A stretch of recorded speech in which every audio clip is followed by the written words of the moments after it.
Stand by to initiate release sequencer. On my mark. 5. We're on express elevator to hell. Going down. 2. 1. Mark.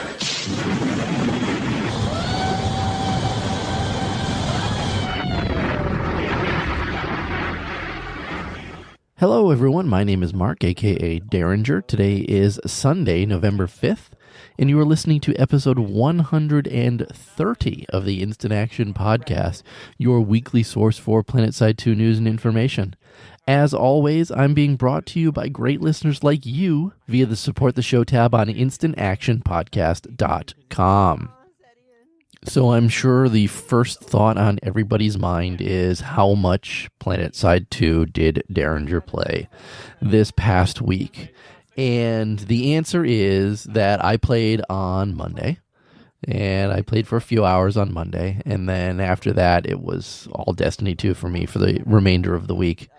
Not that I didn't have a good time playing Planetside 2 on Monday, but like I said, Destiny 2 is the new hotness. But even though I only played Planetside 2 a little bit, I did actually talk about Planetside 2 much more than I expected, because I went to a Halloween party last night, Saturday, the 4th. And when I was there, one of my friends, if anybody plays TR on Emerald, his in-game name is Thronsid, and he and I have been playing Planetside 2 together for a while, and so when we do end up getting together, which isn't as much as I'd like it to be, we do chat about Planetside 2 a bit when we do. So yeah, we did have our required talk about Planetside 2 last night, and our thoughts on the game and what's going on, and he was talking about how he's really enjoying the Combined Arms Initiative, specifically the Archer, now that it's doing so much more damage than it was before. He's really enjoying that. I said that once I got my NC to 120, finished the Engineer Directive, finished the Carbine Directive to get the Fortuna, that I haven't been playing as much. And then I said, obviously, Destiny 2 is kind of taken over my life at this point right now, and that's what I'm kind of playing the heck out of. But we both agreed that Planetside 2 is still a fun game, even though he said that he was looking forward to Star Wars Battlefront 2 when that comes out, in a little while. So maybe I'm going to have to investigate that a little bit more, maybe play a little bit of that with him as well, since every time he's on Planetside 2, I'm not on Planetside 2, or, we only pop up occasionally, and then I always forget to switch. Whenever I'm on, I'm not playing TR because of reasons and things like that. But so I see him in game all the time, but we rarely ever play together and things like that. But again, we did talk a little bit about Planetside 2 and other games on top of that. But like I said, other than that, I've put a heck of a lot of time into Destiny 2. And when I say a heck of a lot of time, it's my standard couple hours a night, if that I get to play video games, because the rest of my life, consumes me and doesn't give me as much time to play video games as I would like. But with that, let's actually talk about what's in store for this week's show. Well, in all honesty, even though I didn't play a lot, it was also a extremely quiet week in Planetside 2. Not much coming from the devs, not much being talked about or anything. So I do have a quick PS4 hotfix to talk about, then some UI improvement talk, followed by some more anniversary bundle speculation, and finally the question, are we getting a new continent or not? So why don't you guys strap in as we hot drop into another episode of the Instant Action Podcast.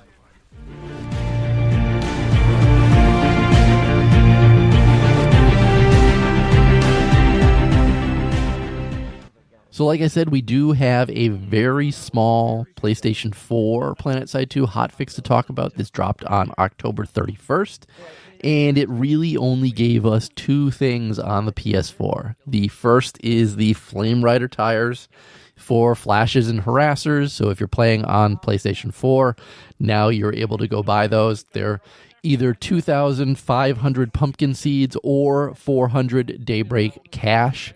And that's for, like I said, you can get them on the Flash and you can get them on the Harasser. And just a reminder that the Halloween event is ending at midnight, most likely midnight Pacific, on November 10th. So as of this recording, you just have 5 more days. November 10th is this coming Friday.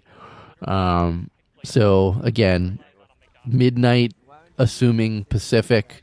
If you are interested in getting your Flame Rider tires, you better get on those.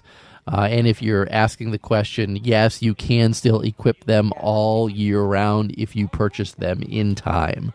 I have seen quite a few Flame Rider tires out there. They do look cool. I'm happy that Daybreak Games added some new cosmetic like this to the game.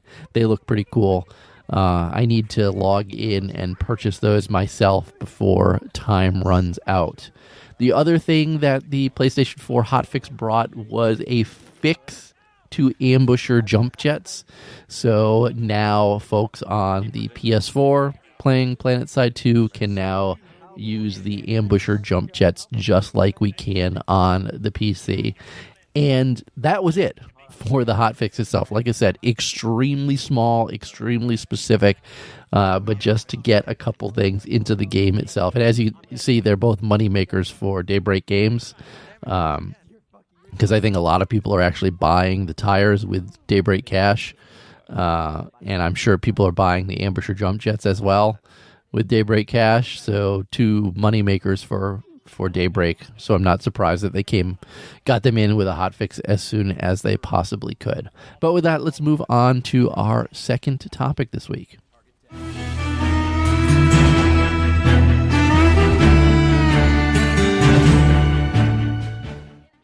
And topic number 2 is a question that Vindicore actually posed to me on Reddit.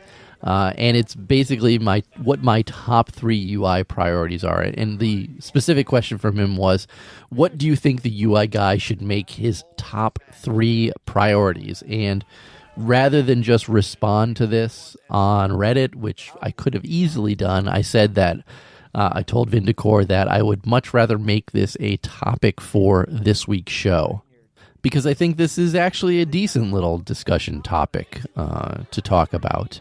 So, again, what are my top 3 priorities for the UI developer? So, first, I think that either it should be some sort of HUD or mini-map related type of priority. This would be my first one. I'd point you to Vindicore's site, which shows his suggested HUD updates, which includes things like an engineered deployable count, a victory point count, available spawn points shown on it, a population indicator, friendly squad and platoon leader icons within the minimap, effective force indicators on the HUD, a cutoff indicator, squad member directional indicators, the amount of nanites that players have in your squad, a voice chat outfit tag as well to the minimap and the HUD itself.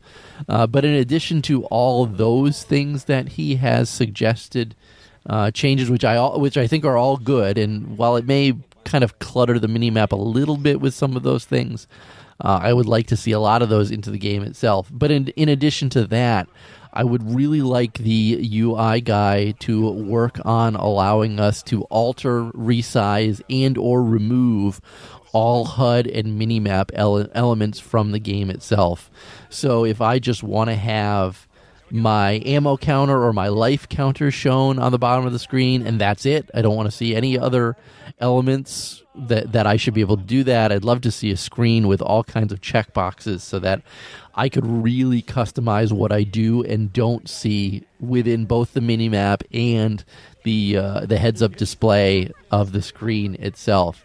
Now, like I said, I think Vindicore has a lot of good ideas. I like a lot of the stuff that he's included.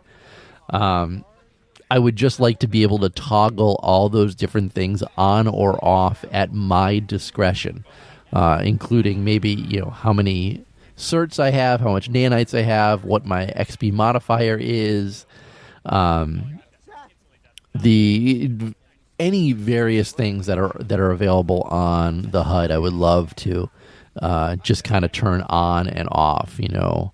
I can go on and on about all the various things that I could turn on and off, but I think you guys get the picture. That I would really love to be able to make any changes to the HUD and minimap elements that I want to. And again, resizing them too. I'd love to make some of them larger, some of them smaller, move them around the screen, get them in places that I want, things like that. So that would be my number one priority for the new UI guy. My second priority is removing the kill-death ratio from the game itself. I don't think that kill deaths are the best way to gauge playstyle or how good a certain player is. Sure, third-party websites can certainly display that information, but I don't know that information needs to be displayed within the game itself. And I know prior to Wrel being a developer, this was something that he agreed with also, that I think KD is bad for the game, much less than it's actually good for the game. I know that I'm guilty of constantly, hitting my tab key so I can see what my KD within the game itself is. I run recursion specifically so I can see what my true KD is within the game itself, and I spend a lot more time focusing on what my KD is rather than playing the game to promote my factions gameplay. Now, I know some people that I play with will listen to this and say, Derringer, you're an idiot. KD is the only reason that we actually continue to play this game, to prove how good we are against other players. And sure, I'll take the shit for that, because certainly that is a valid gameplay style if that's what you're into. But again, I think for newer players, having KD within the game itself discourages them from continuing to play, especially if they have a very low KD within the game itself. Again, I think the UI guy could easily remove or erase KD from the game itself, and I think that it would make the game better in the long run and stop players from focusing on KD as much as they currently do. So that's my second one. My third one, and I think a lot of people agree with me on this one, give us the ability to turn on and off player names and only leave the Dorito above them. Make that a checkbox sort of item within the game itself. So if I've got it checked off, then I'll only see just the Dorito above people. If I have it checked on, then obviously I'll see every name out there. I don't think that we need to see player names constantly. I mean, it's something that the server needs to draw on our screens. So, I mean, certainly that could lead to increased frame rates on top of everything else. So having the ability to turn on and off player names would be something that I would like in-game. I can certainly see some other options underneath that, like only turn on player names that I've Q-spotted, or only turn on player names that I've actually done damage to, or I'm actively aiming at, or is actively within my sights.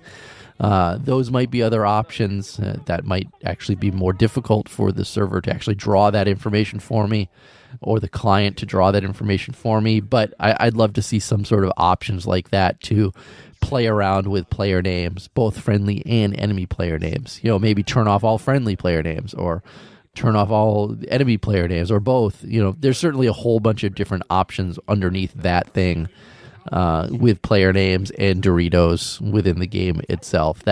And I think that would be my third priority for the UI guy. Now, I'm sure everybody has their own opinions regarding what different UI things need to be fixed.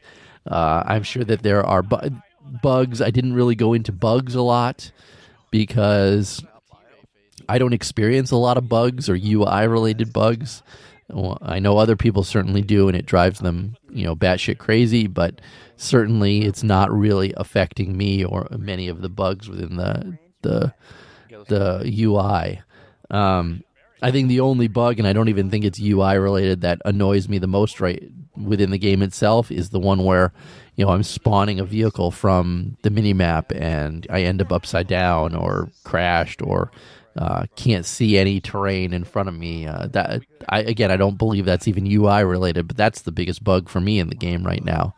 So again, Vindicore, to answer your question, again, number one, allow me to alter, resize, or remove all HUD and minimap elements, in addition to putting in some of your great ideas.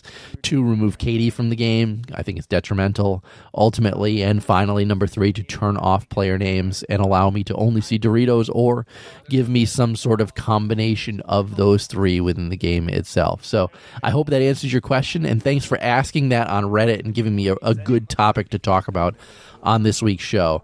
As always, anybody who puts a comment on Reddit that I think will make a good topic for later events or later shows, I will use it like I did for Vindicore. So again, thank you, Vindicore.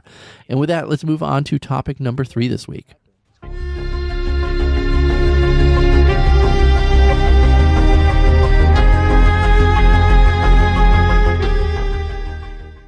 Now, topic number 3 was spawned again about people asking about the anniversary bundle. For those that are not familiar, the anniversary of Planetside 2 every year is November 20th. So if you're listening to this show on the 6th when I release it, it's 2 weeks from there. That is Planetside 2's anniversary. And every anniversary, they release a bundle, and within that bundle, which are usually $39.99, we get a handful of anniversary edition weapons. We get camos. We get decals. We get sometimes we get horns. Sometimes we get camos. A lot of cool stuff. We've been getting heroic boosts. That's one of the main reasons that I buy the anniversary bundles, in addition to getting all the cool weapons that they come with. But again, people are asking now what's going to be in this particular anniversary bundle. And aside from Wrel tongue-in-cheek saying that there's going to be the NS15 CAI edition LMG, we do actually have some confirmations of what we're going to see in this anniversary bundle. Now, we know for a fact that we're going to get an anniversary edition of the Terran Republic's Lynx, which makes us pretty much almost assured, 99% sure that we're also going to see the New Conglomerate's GD7F, which is my favorite gun within the game itself. And if we're going along that same lines, most likely we're going to see the Von Usavri's VX6 as well. These are all carbines. This is something that I was hoping for. I said we haven't had a good carbine in a while.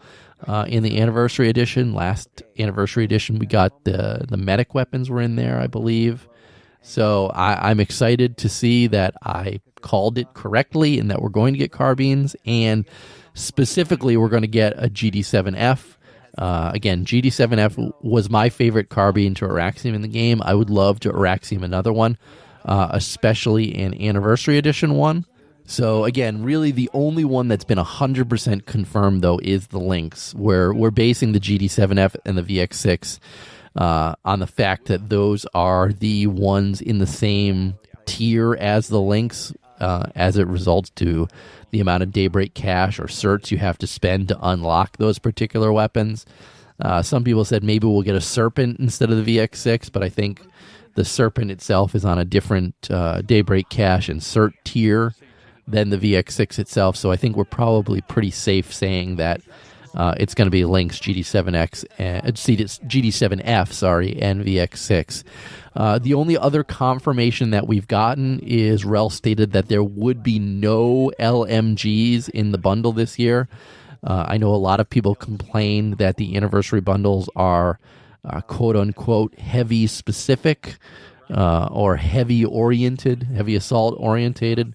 So it'll be good to know that this one will not be heavy assault orientated specifically, especially because there'll be no LMGs in this particular one. So again, the anniversary is coming up on the 20th, so I would expect that we're going to hear what's in this bundle this coming week, or worst case, the week after that. I mean, again, we could hear about it this week. We could hear about it next week. Next week certainly would be cutting it awfully close to the 20th itself. So again, I would kind of bet money that we'll hear about it this week. And if we do, obviously, you'll hear me report about it on the show immediately following it coming out. I'd love to have Daybreak Games reach out to me and say, hey, Derringer, here's a cookie. Tell everybody what's going to be in the bundle, but I don't believe that will happen. But a guy can hope. And with that, let's move on to our fourth and final topic for this week's show.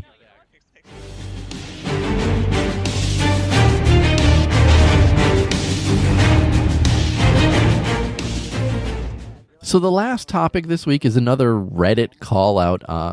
For this one actually came from my friend Crindusk, who said that maybe I had missed it in this week's show.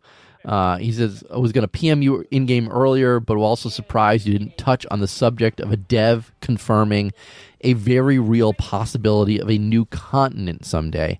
And he was wondering if that was something that I had missed in my Destiny 2 binging. And I didn't miss it, as I told him. I said to him that I think the bases on the current 4 continents still need a lot of work. But the comment itself did take me by surprise. I don't really know if we're going to see a new continent or not. So now's as good a time as any to talk about this. Because again, Wrel did tweet, or I don't believe he tweeted, I think it was on Reddit. He said that there is a possibility that they're working on a new continent, or that there's a new continent out there. All the speculation, obviously, is regarding Cirrus. There's been a bunch of talk many years ago about Cirrus actually coming to Planetside 2. And for those that don't remember, Cirrus was the volcano continent in Planetside 1. The entire middle of the map was a volcano. And so it would be interesting, because there's been speculation or devs in the past saying that they had been working on Cirrus. And I mean, even back in the Reachcast days, we were talking about Cirrus as the next possible continent. So I don't know if they're actually working on this or not. Again, I do think that the existing continents still need work, so I'd be really surprised if we got a 5th continent prior to us getting some fixes to the other continents. I mean, in my opinion, we know that they've got the Nexus, which is that battle island, done and just kind of collecting dust. I know some people are able to play on it on the Jaeger server and things like that, but on live, it's certainly not an option for us to play on. Maybe Wrel was teasing that they're going to release the Nexus as its own standalone continent, even though it's a battle island, not the same size as a regular continent, but I think a lot of players would love the opportunity to play on Nexus. I thought the Nexus was as close to being done or perfected as possible. I'm sure there were things that could be fixed or changed or whatnot on it, but I think a lot of people would love to have another continent to play on at this point. But we're so far along in the life of the game itself, I'm surprised that they're even working on another continent at this point. And I don't want to be Debbie Downer on this particular topic, but I'm surprised that they would be dedicating as much dev time to another continent when at times it feels like they're willing to just be status quo on what they have right now and continue to have people play the game and spend money on the game and things like that. I mean, granted, a new continent would probably bring back some players that have left the game itself, but again, I'd be really surprised if they're pushing dev time to creating a new continent when there are issues with the existing continents that I would think that they would fix first. That doesn't mean that we're not going to get a new continent. Again, I would love to see them just release the Nexus in its existing state and let us fight over it and play on it. I think it's kind of been collecting dust for a little bit too long, but, I don't really know. So bug Wrel about it some more on Twitter. Get him to release more information on it. Say, hey, I heard on the Instant Action podcast that you said we could be seeing a new continent in Planetside 2. I want to see a new continent in Planetside 2. What's going on? Give us more information. The only way we're going to get it is if we pester the devs about it. So, Crindos, thanks again for reminding me about that little thing that I probably should have talked about on last week's show, but I didn't. So there's my thoughts on the continents themselves. And with that, let's move on to this week's housekeeping. Housekeeping. Housekeeping. Come back later, please. Housekeeping. Not now. Housekeeping. Go away. I coming anyway? All right. Unfortunately, no calls, no voicemails this week. So that is actually going to be it for this week's show. Sorry if it's a little bit shorter than what you guys are used to. But again, kind of quiet on the Planetside 2 front this week. So, as always, how can you get in touch with me or the show? Well, first up, as always, visit my website, www.instantactionpodcast.com. Send me an email, instantactionshow@gmail.com.